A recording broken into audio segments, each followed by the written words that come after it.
ગીર ગઢડા તાલુકાના હરમડિયા ગામે કમોસમી વરસાદના કારણે 35 વીઘાની ડુંગળી ફેલ।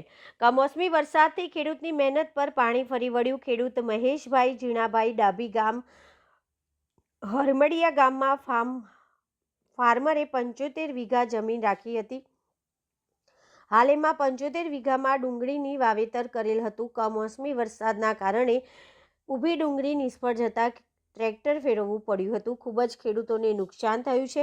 એમાંથી હું પણ એક છું। ડુંગળીના પાકમાં મેં 11,78,000ની નુકસાની કરેલ છે। તે જમીનના માલિક મંસૂરી અબીલ દરુદ્દીન સુહાની હાલ ઉના રહે છે, જેઓએ મને ખૂબ જ હિંમત અને સાથ સહકાર આપ્યો છે। આ કુદરતી પ્રકોપના લીધે આપણે બધા ખેડૂતોની હિંમત રાખી અને મહેનત કરીને ફરી પાછા બેઠા થવાનું છે। બધા જ મિત્રો એકબીજાને મદદરૂપ થઈને આગળ વધારવા મદદ કરજો। પ્રતિનિધિ સાગર ડાભી, દીવ મિરર ન્યૂઝ, ગીર ગઢડા।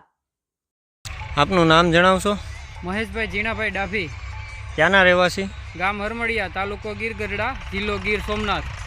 અને આ ખેતી કામના લગતા વળગતા કામમાં તમે કેટલા સમયથી ખેતી કામનું કરો છો? 18 વર્ષથી ખેતી કામ કરું છું। મારે ઘરની જમીન તો 2 વીઘા છે, પણ ફાર્મ વડીએ 75 વીઘા જમીન રાખેલી છે। અને હાલ આ વખતે મેં 35 વીઘા ડુંગળીનું વાવેતર કરેલું હતું। ફાર્મ ઉપર આ જમીન છે।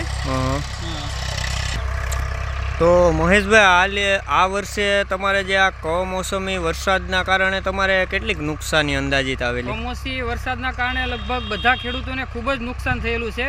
તો મારે બધા કરતાં વધારે નુકસાન થાય એનું કારણ છે ફાર્મ ઉપર જમીન હોય એટલે જમીનના પૈસા અને બધી રીતે વધારે નુકસાન થયેલ છે। આ 35 વીઘાની અંદર મારે 11,78,000નું નુકસાન થયેલું છે। ને એમાં સરકારશ્રીની જે સહાય આવે એ પણ જે જમીન માલિકના ખાતામાં જાય છે, પણ મારા જે શેઠ છે એ મને એક દીકરાની જેમ રાખે છે અને ખૂબ સારી એવી મદદ પણ એણે મને કરેલી છે।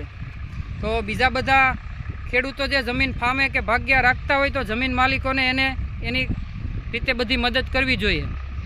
તો અંદાજિત તમારે કેટલું નુકસાન આવેલું? મારે 11,78,000નું નુકસાન આ વખતે થયેલું છે અને આમાંથી ઊભું થવું પણ ખૂબ અઘરું છે, પણ મને મારા મિત્રો ખૂબ સાથ સહકાર આપે છે।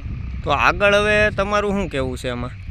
આગળ તો હવે સરકારશ્રીને આપણે એટલું કહી શકીએ કે બધી વસ્તુમાં જ્યારે પણ ખેડૂતોના પાક તૈયાર થાય છે ત્યારે બજાર ભાવ પૂરતા હોતા નથી। આ સહાય તો ઠીક, એને માત્ર મજૂરી ખર્ચ પણ પૂરતો ન થાય, એટલે બધા પૂરતા ભાવ બધા ખેડૂતોને મળી રહે। તો તમને કેમ લાગે છે સહાય મળશે ખરી? સહાય તો લગભગ અત્યારે ફોર્મ ભરાવા જ મળ્યા છે।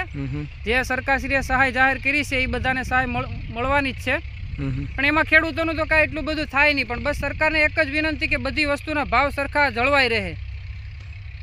નમસ્કાર મિત્રો, હું ફિરોઝ ઈરાની આજે તમને એક નવી વાત કરવા આવ્યો છું। દીવ મિરર ન્યૂઝ જોતા રહો, સબસ્ક્રાઇબ કરવાનું ભૂલતા નહીં અને શેર કરવાનું પણ ભૂલતા નહીં। સત્યની સાથે જોડાતા રહો। નમસ્તે મિત્રો, હું છું ચાંદની પરમાર। આપની મનપસંદ ચેનલ એટલે કે દીવ મિરર ન્યૂઝ ચેનલને લાઈક કરો, શેર કરો અને ફોલો કરો। અને હા, તેમાં દરરોજ તાજા સમાચાર જોવાનું ભૂલશો નહીં।